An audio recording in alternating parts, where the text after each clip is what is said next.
Hey, good morning, everybody. John Panic with the Mojave Valley Daily News. This is your daily dose for Friday, February 26th. The Daily Dose is brought to you by the Tri-State Radiology Center in Fort Mojave, Arizona. And I do not have our information.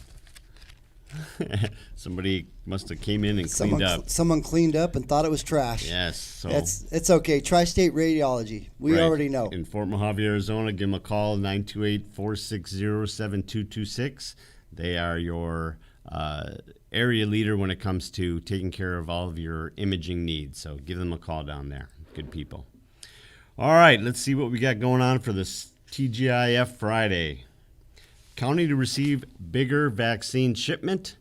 So what that is they've been getting 3,000 vaccines a week into the county, and then they're doled out from there by the county. That doesn't include the stuff that CVS gets or Walgreens or any of those corporate ones get. So yesterday afternoon, we got news that they have boosted it from 3,000 up to 8,000 starting next week. We got a statement from Denise Burley, the director of the county health department, and she is not sure if that's a long-term thing or if that's a short-term thing. She's hoping that it continues with 210,000 people in the community, and I think we're at like 23,000 have already been vaccinated. Another 8,000 vaccines a week will really help us get to all of the people in the county that want to get vaccinated. That should go pretty quick once we get up to that. So that's good news. One of the things we pointed out in here is that you can go to the mojavecounty.us site to find out who's doing vaccines.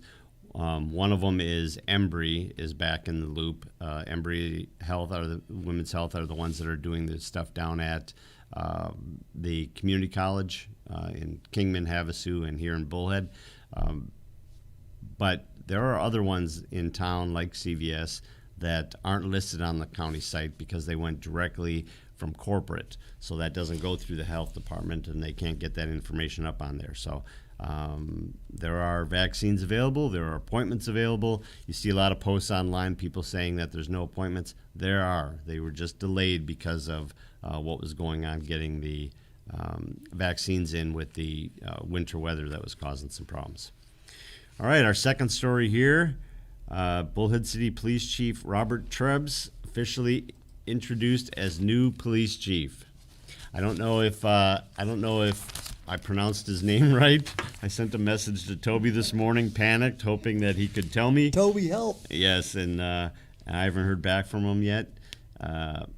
Knowing Toby, he's probably on a conference call or something. But here's a picture of him standing up there, receiving his chief's pin. So he's got a very long and, I don't know if you would say a very long career. He started with the Mojave County Sheriff's Office in, I think it was 2003. So 18 years. I don't know if you could really say that was a long career, but he has done a bunch of things in here. He's been a training officer. He worked down at the Western Arizona Law Enforcement Training Academy down in Lake Havasu. He's overseen a bunch of different offices. He was the supervisor for the Office of Professional Standards, Support Services Division Commander, acting captain. He's done a bunch of things. So we're very excited. We're going to try, Jeff. We're going to try and get him onto Valley Voices here. We'll give him a few weeks to get his feet wet, then we'll get him in here. Okay. See what he's all about. But there's a nice picture on the front of the newspaper with his wife and his two kids. So very nice. Bishop recall effort evaporates. There is the owner of the pizza restaurant out there in Golden Valley, Great American Pizza. The owner of that, Robert Hall, thought that Supervisor Gene Bishop was targeting his business and that they were failing to comply with the mask mandate, and so he thought that they had called in inspectors and shut down their business and that. So he decided that he was going to do a recall petition. He didn't get he didn't turn in the paperwork. It had to be turned in by Wednesday. He needed 2,998 valid signatures. So we don't know if he didn't get enough signatures or if he just didn't get the paperwork turned in time. So that recall effort dies. There was another one at the same time that was for the Kingman City Council member Jamie Scott Staley. The Kingman and Mojave Conservatives Political Action Committee had until February 17th to submit 1,438 valid signatures to recall her. That also was not filed. So it was filed. They filed it on February 17th, but they only had 992 signatures. So that failed on it. Up in Kingman, it says suspects sought in armed robbery. There was an armed robbery up in Kingman. Here you see the pictures. They are looking for these two separate individuals. The first, the one with the tattoos on his hand there, he is a white male, approximately 5'6" to 5'8", slender build, multiple hand tattoos. He has a 760 on his left hand and Roman numerals on the right hand. They also said that he had at one point been wearing a black hooded sweatshirt with MTV and yellow lettering on it. That's the one he has on. That was at 4 o'clock in the morning. He had robbed a business on the 900 block of Blake Ranch Road. The other picture there, the little bit thicker gentleman, and I use the word gentleman loosely, was seen speaking with him inside the store before it occurred. So they don't know if he's involved or not, or if he was just having conversation, but they're looking to talk to him as well. So if any of our friends up in Kingman or in the area here, if you recognize any of these, I would think that those two hand tattoos would be pretty, Or that 1980s MTV jacket. That is a pretty sweet. Yeah, you see the MTV in there too. That is a pretty sweet thing. Maybe I'll go get me one of those. That's pretty nice. All right, I got a text from Toby, so I got to see what this says. The right pronunciation, I bet. Trebes, like trees with a B. Okay. Trebes. So I wasn't even close. Yeah, we hacked it. I went back and forth between two different pronunciations, and neither of them were right. So thank Same you. here. Thank you, Toby Cotter. Praise Chapel hopes to emerge from shutdown. Praise Chapel, that's Pastor Alan Cates. They have been shut down for the last couple of weeks due to COVID. They had some quarantine that had to go on down there. So a lot of us have been affected by it and not being able to go to church. That's one part of it. But the biggest part of it for them is that they also operate the Food for Families. So that's been shut down as well. They're hoping to reopen it on Wednesday. They provide a lot of food.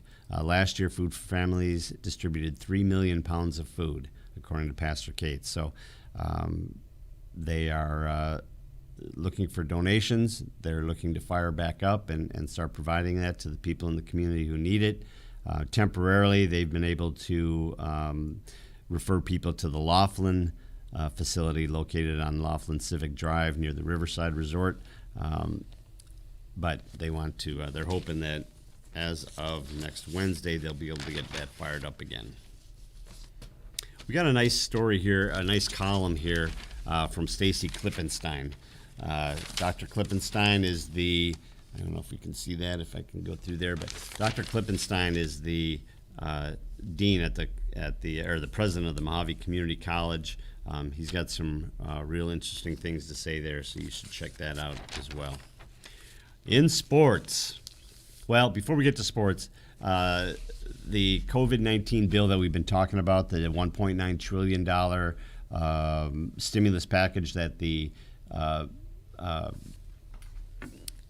president has been trying to get pushed through, it's run into several different obstacles. They've been trying to work with, the Democrats have been trying to work with the Republicans and come up with a compromise on some things. The Democrats could push it through using the budget thing that they're working on. I can't remember the exact name of it.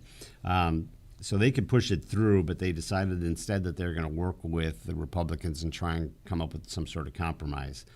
Now it looks like one of the biggest sticking points in it is the raising the minimum wage. It's something the Democrats and President Biden have been working on, that they felt strongly about. The Senate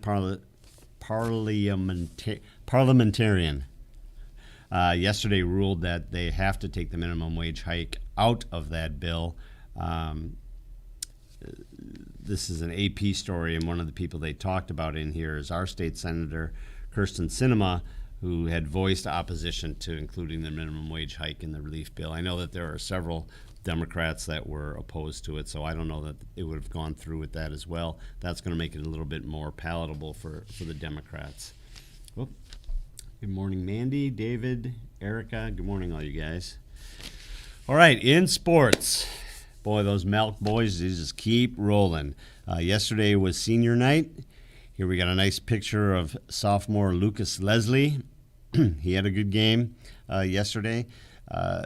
So with senior night, they decided that a couple of seniors, Josh Harmon and Cavante Madewell, got the start while Aiden Honiger and Ramon Lopez sat down. They have another game tonight, so they decided they were going to rest them. Turns out, didn't really need them. They moved to, I think it's 16-1 with a 70-27 win over Ashfork. So just another dominating performance. Junior Josh Neal, that's some more donuts from Scott Neal. Junior Josh Neal had 22 points and 9 rebounds and 5 steals, so we can tell that he didn't get a whole lot of playing time if he only ended up with 9 rebounds. We're used to 15 or 20 from Josh, so he probably spent a little time relaxing. Saving him. Yeah. They had a big game tonight, Salome. So Lucas Leslie had 14 points, 5 rebounds, and 5 steals, and junior Steven Lopez had 14 points. So they moved to 16-1. At the same time, the Malk girls, who are on the opposite end of the spectrum, they hadn't won a game yet. They collected their first win yesterday, also senior night, winning 32-27. Bronte G led the Patriots with 12 points and 18 rebounds, and they recognized seniors Macy Mulligan, that's Casey Mulligan's daughter, and Wally Keltner. So they also are on their way to Malk today. And then the Mojave High School girls soccer team, talk about a hot team. They won their 6th in a row. They're 6-2, so they lost their first 2 matches of the year, and they haven't been beat yet since then. We got a nice picture here of senior goalkeeper Oakley Heaton. Let me show that because this young lady has been doing work. So I don't know with the glare if you can see that very well. I didn't know you wanted me to show that picture. I would have had it ready Surprise. for you. I don't think Jeff likes to show pictures that he didn't take. I'm just saying. It's not true. Oakley Heaton. So they have won 6 in a row, and I think 4 or 5 of those were by shutout. Yesterday they gave up 1 goal, but they ended up beating the Deer Valley. This was at Anderson. They ended up beating them 6-1, 5-1, and that moves them to 6-2. They beat them 5-1, and they moved to 6-2. Nobody had multiple goals. I mean, you got Raya Jackson, Skylar Foster, Andrea Carrillo, just everybody. So that's why we chose to spotlight Oakley Heaton. Oakley is the goalkeeper there. You said that thankfully the Deer Valley had a good goalkeeper, or they could have easily doubled that score. So.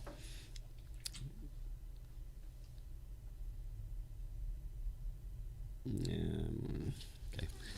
Mask comments about Kobe, so we're going to leave that alone. We don't go there. And finally, in sports, we got a nice picture here of the River Valley football team out there. It's a black and white picture. I didn't want to bust your chops. I wanted more screen time. Gotcha. This is members of the River Valley High School football team. They have been hosting and conducting a football clinic since February 6th. The coach, Jonathan Clark, is down there kind of supervising things, but it's really put on by the kids. He called out the fact that the kids, it has community benefits, but it also benefits the boys as well, a little leadership, a little coaching. When I coached down at River Valley, we would do something like that, and it really made the kids appreciate what the coaches have to go through with people trying to get your point across, and they're not getting it. So congratulations to the Dust Devils down there, to the football players. Good job. Yeah, good job, guys. All right, in weather. Watch this. Boom. It's going to be sunny with a high around 76. Yeah, and just a little bit breezy. I didn't today. want to say that. I let you do that part. Just a little bit breezy today, not horrible. Tomorrow it's supposed to be a little bit less, and a little bit less wind, with a high around 72. And then back breezy again on Sunday, a little bit colder, and through the weekend. But all in all, pretty nice weekend. What I do when I see that it's going to be 65 is I go back and look at my home state and see what the temperature is going to be in Milwaukee, and then that makes me feel a lot better about the temperature here. All of a sudden you feel warm? Yeah. Man, I am just getting butchered all over the place here on this thing. There's one more thing I wanted to show you on the back of our B section. So this is the B section. It typically is a nice fishing story there, so we hear about the area trout fishing. But on the back of it is a full-page ad, and typically we don't show ads on here, but this is more of a news thing. This was promoted by the city.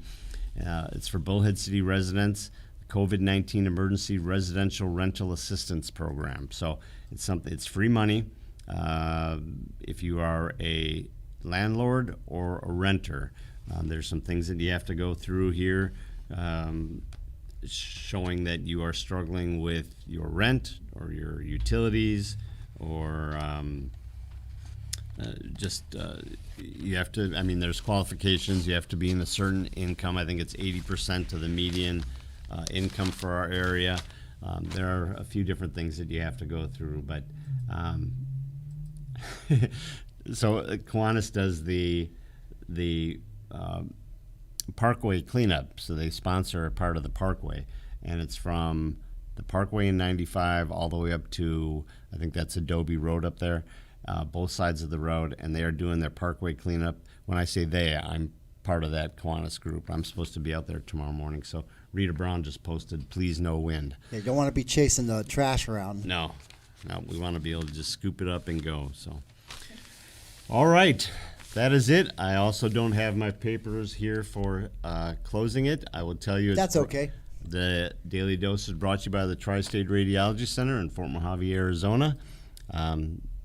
They're great people down there. They've got a wide open MRI, digital X-rays, where they get you reports within 24 hours. Most insurance accepted. Yeah, including Medi-Cal. They do a pile of things down there. So I actually need to get a hold of Allison Fair and see if I can get down there and get my back checked out, because I got some issues for sure. So you can give them a call, 928-460-7226.